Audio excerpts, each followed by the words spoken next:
Alright, so here we have a replay on HALADUR. This is me versus ajjak.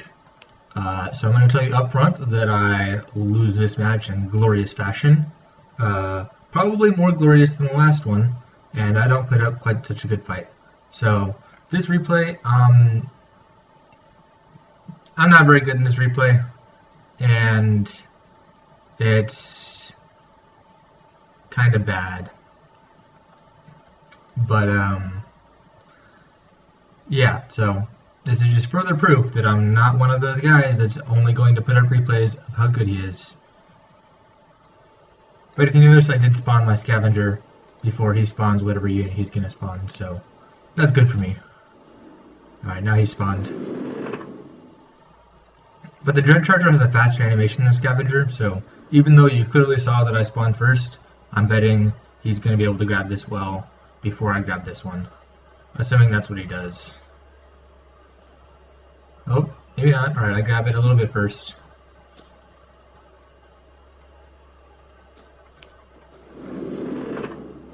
Alright. So we're gonna come here, and my reasoning behind this is I want to see if he's gonna try and rush me, and he does. So now I'm gonna come up front. I should have spawned these Sunshiders a little bit earlier. And he's probably gonna try and nasty. Alright, let's discuss why that nasty surprise was a bad idea. This scavenger can now run away. I can spawn more units. He spent 110 power to kill basically 50 power and hurt another 60 power unit.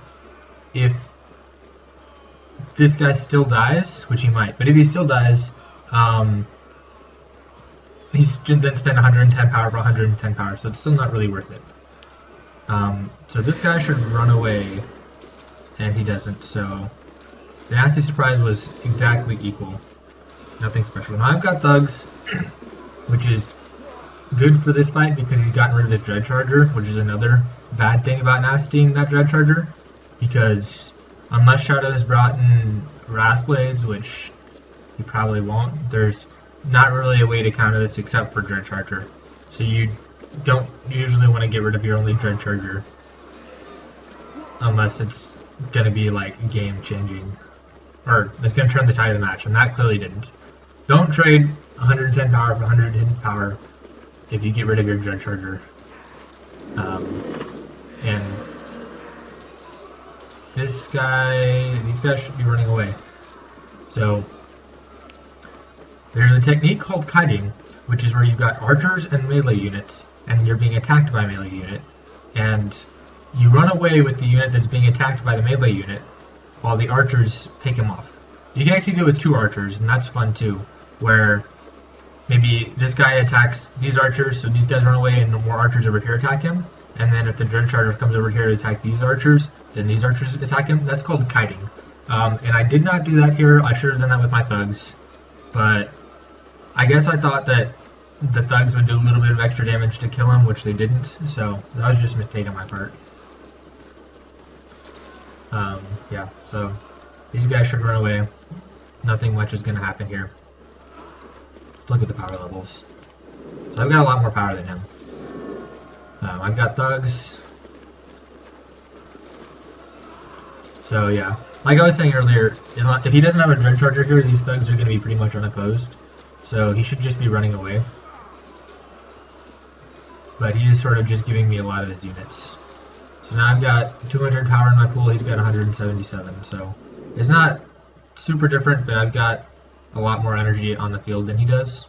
We've both taken more wells again. So we're very even. I've been just a little bit more efficient with killing these units, but not by a ton. He's got a Dread Charger now, so now he can make a strong attack, and I should probably summon a scavenger or something to, you know, help kite the Dread Charger and eat small units. Alright, so there's something. These guys should run away, honestly. I think I'm going to get the... So yeah, the Dread Charger should run away also. That's something that you see a lot in, I don't know, gold ELOs, but it doesn't happen. What they do in higher ELOs is that you'll see units running away with like a little bit of health and saving them. And usually in lower ELOs, they just let the unit die. Alright, so I'm attacking with these thugs, and then I should run away. I've got some, so I'm summoning a lot of units. Let's look at his power. I've just summoned 110 power of units to kill this. I guess he used the life weaving, so it's okay. But honestly, the life weaving on a dread charger is not super good because the dread charger only does 600 damage. So I can just run away, let him hit my well for however long the life weaving lasts. What, 20 seconds? I got 18 seconds left. By the time he gets here, 15 seconds. I can let him do 600 damage to 15 seconds. That'll be 400 damage to my well, and I can just chill and then attack him later. He's wasted 75 power. That'll give me an opening to go tier 2 and maybe even rush him. He's already gone tier 2. Okay, we both already gone tier 2. Sorry, I didn't see that. So, yeah. He's provoked all this power out of me. I should not have used that since we've already committed to going tier 2. I should just let him hit me with 400 power, wait till tier 2 comes up, and kill him with a Skyfire Drake. But I was not that good yet. Okay, so this scavenger should hit him another time. So I lost a couple Sunstriders. That probably shouldn't have happened if I had been more accurate with my scavenger. We're down to a Battleforge, so we're gonna do less damage. Yeah. Alright, so that's smart what just happened. Okay, so what just happened there is that, okay, I'll keep going. But I've got one Sunstrider left, okay? That means that I've got 50 power bound in this totally useless unit, which is going to inhibit my power slightly. It's not a ton, but it's little things like this that top players do. And Ajjak is not a top player, but this is a good thing he did. And I should just kill this guy and get my power back. Okay, so now what I did there was kind of silly. I guess I didn't realize how much power I'd spent to defend. But what I did there was silly because I just took this power well and went up a power well, but he's got this harvester now. So that's going to be really hard for me to deal with. Especially because I've got very little power. So root, that's good. Unfortunately, I don't have quite enough power to disenchant, so I'll do that in a minute.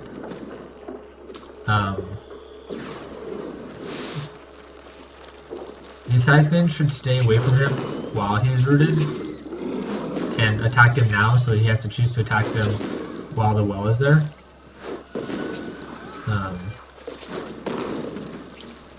So I should have spawned another Gladiatrix. I was a little late in doing that. That's my bad, and I should probably no, I won't disenchant it now. I should disenchant him now because he's got all these buffs, but at this point he's rooted, so he's gonna die. So there's that. He spawned a bunch of skeleton warriors. Now these Gladiatrix should run away. The Sunstrider finally dies.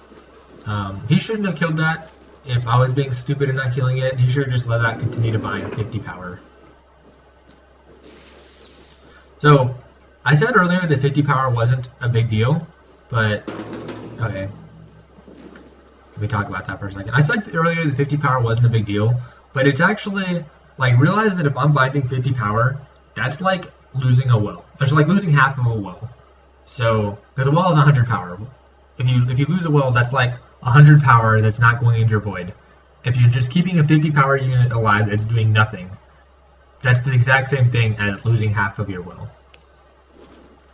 These skeleton warriors took down the mortar, and now he's coming in with all these nightcrawlers. Okay, so this is kiting, where I run away with this guy and I hit him with this guy. I'm not very good at it, as you can see. I should dance around some more, but I've summoned a Skyfire Drake.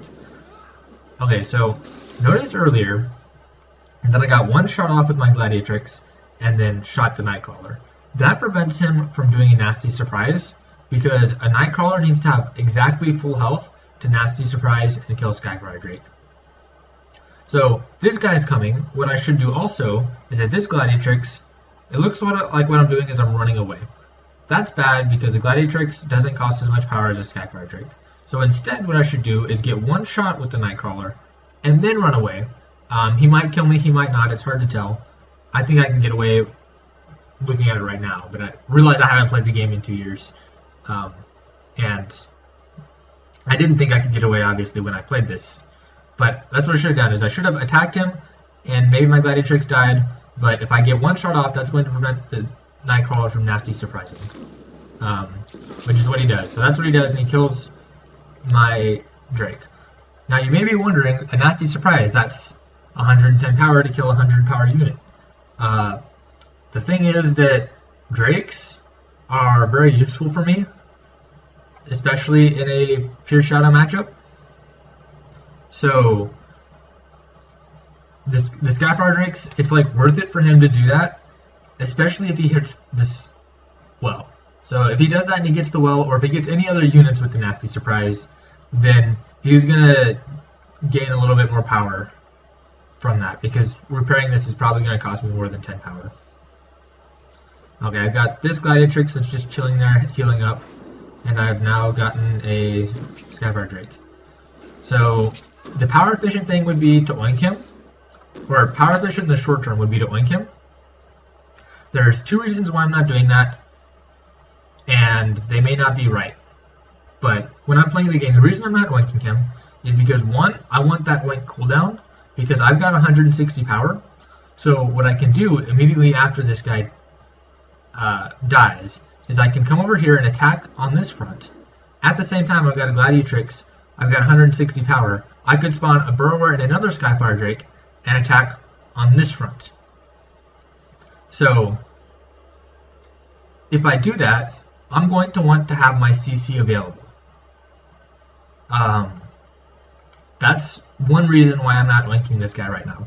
The other reason is that if I oink, I'm going to lose 10% of that oink, so I'm going to lose 5.5 power. And if I repair this normally, I'm not going to lose that. The problem that I didn't think about is if I repair this normally, it's going to take more than 55 power. I think it's going to take, it looks like it's going to take about 100 power. Let's look at this power going down. It took over 100 power to repair that. So what I should do instead is I should root this guy right now, not heal this, and go on the offensive. But I just let 100 power go in repairing. So that was not the best strategy to use. I got the one shot off with my Gladiatrix, so he can't nasty on my Drake, and now I'm going to come and attack him. So this Gladiatrix is still doing nothing. I've probably forgotten about her, but if she comes over here and attacks him, that'll help him die faster.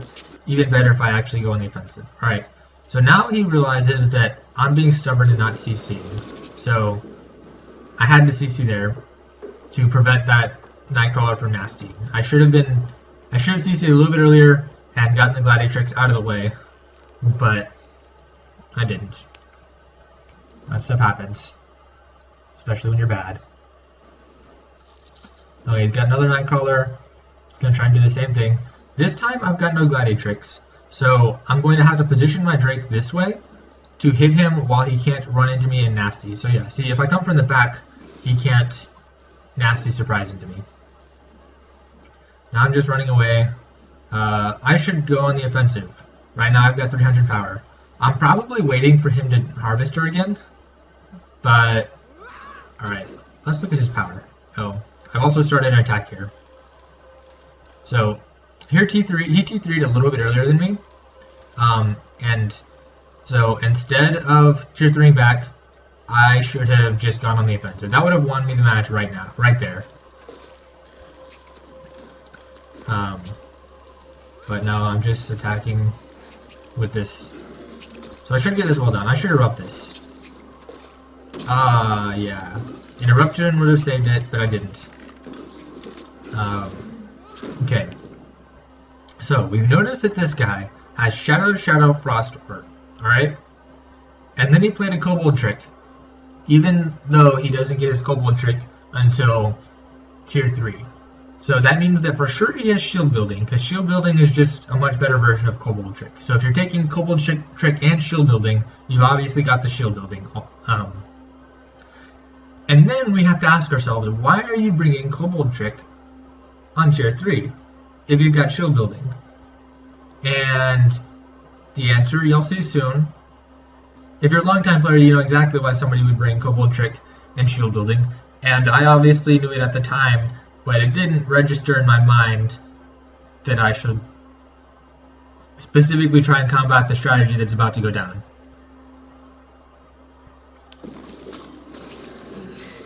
So there's the shield building. I should come over here and attack. I should move this burrower because he's obviously going to nasty him, and he does nasty him. And I sort of lose my army.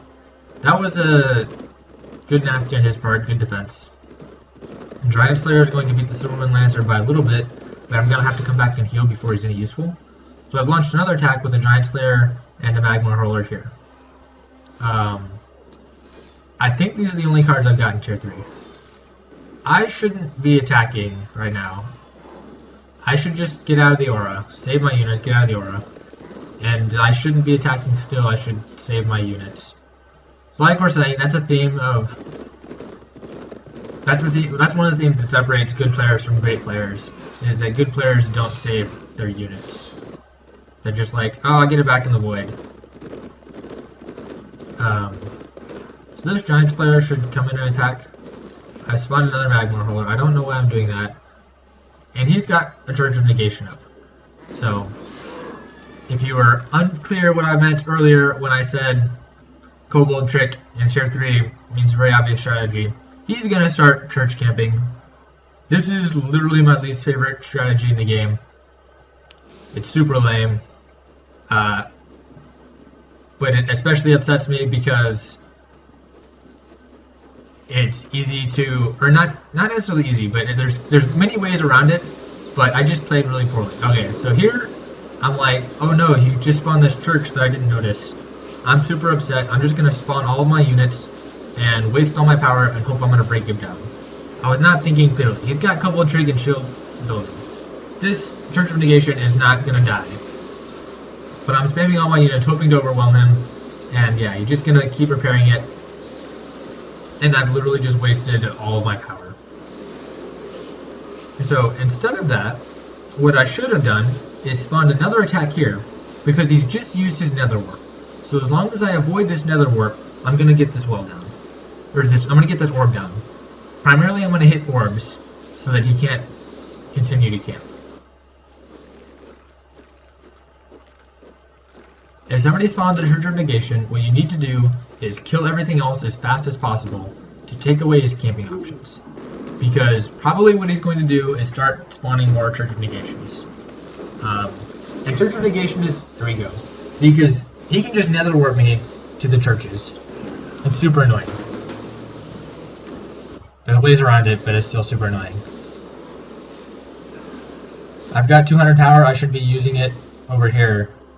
And I just noticed that he's building this Church of Negation, and that's why I'm spawning the Giants there. But I should have been faster.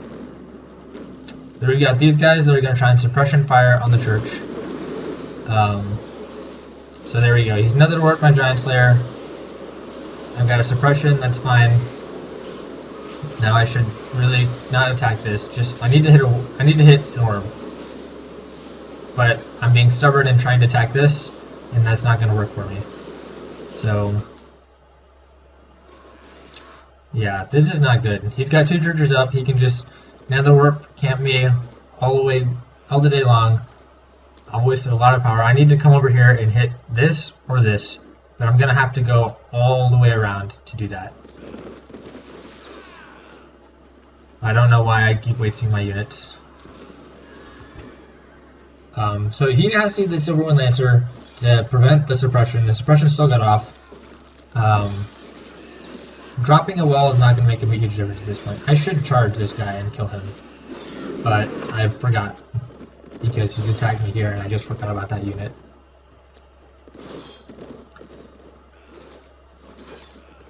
Alright, so he's going to come over here again. We're going to see those Maulers and maybe Magma Hurlers. So what I should... I'm launching attack here. And I should just spawn another unit and run. Ignore these guys and run. Just run. He nastied to kill these guys. He missed this guy, so that's good for me. I need to spawn another unit right now. Okay, I got the church down. I've got hope now. He's got several lancers. He's obviously going to nasty them, so I should move this guy farther away. Instead, he hit me exactly at 800 damage, and then nastied his units, killing everything. My attack has now failed. So I need to come there again as fast as I can. I should simultaneously make an attack where I come with this guy around here and hit here, just to make sure there's no nether warps happening. This guy stopped because I'm an idiot. Once this church gets up, the game is over. Yeah. So at this point, the game's pretty much, yeah, the game's over now. I grabbed this well because I'm like, okay, I see how it is. This is going to be a waiting game. We're just going to wait 30 minutes and see who has the highest score. I can play because my score is higher right now. Oh, no, it's not. But I've got a lot. Okay, so right now I've got a lot less bound power. So I can just keep. So if he's got terrible things that he's going to do to me in the future. But if we get into a waiting game where we literally just wait for the time, he's just bound 150 times 3, 450 power into buildings. Okay, so that's basically like he's lost 4.5 wells. So right now he's got more void power than me.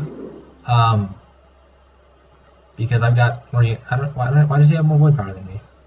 I guess I've got some units on the field. Oh, he's got more void power than me because I've got a ton of power in my power pool. But I'm gonna have more power than him.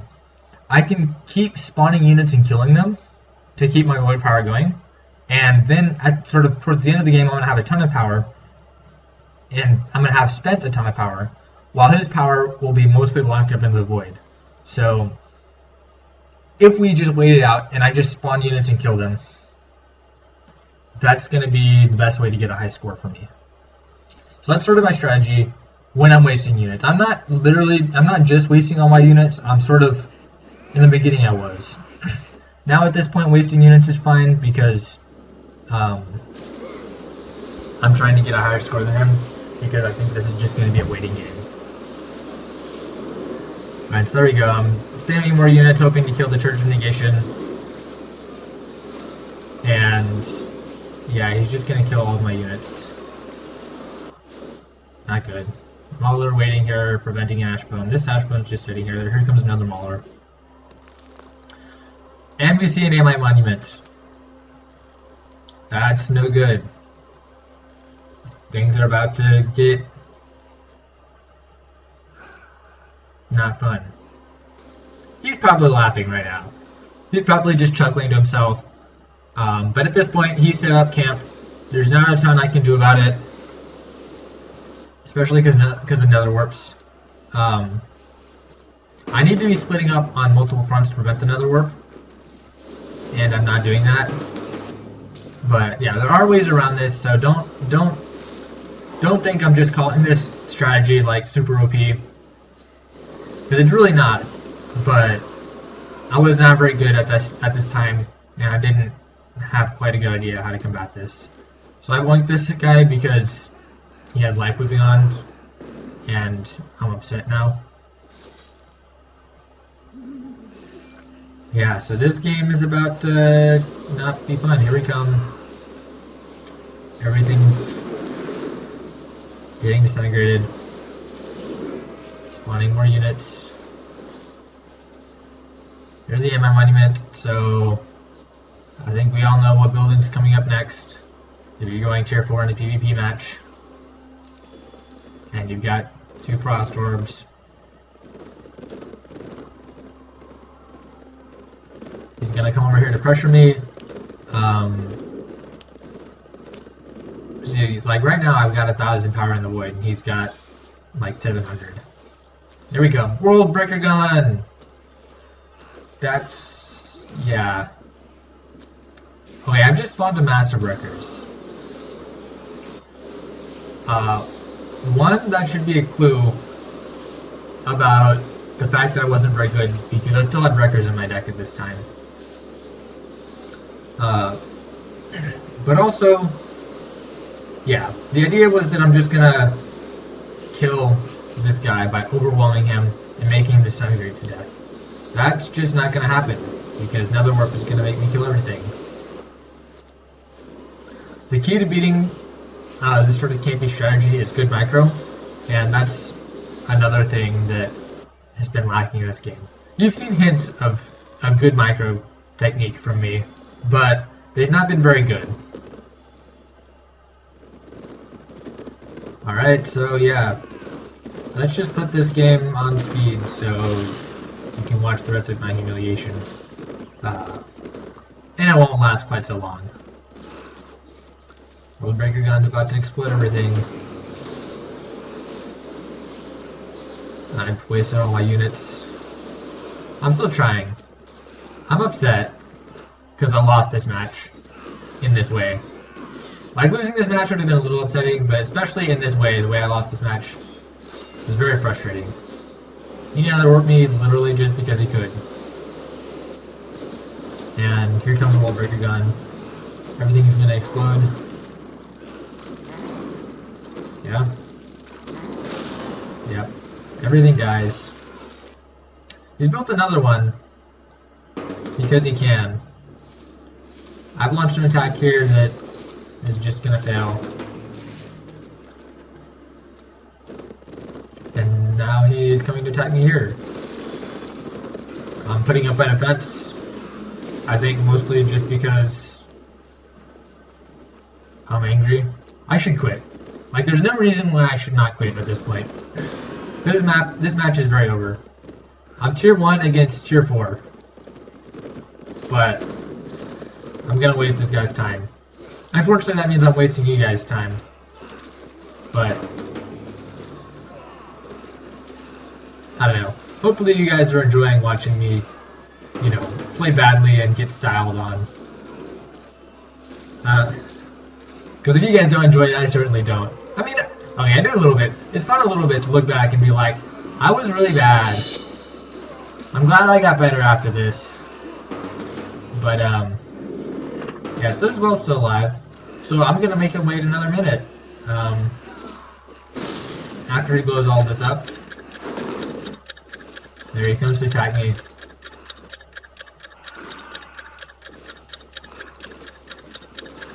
He's building one here just because he can. Okay, there we go. That's the end. I hope you guys enjoyed.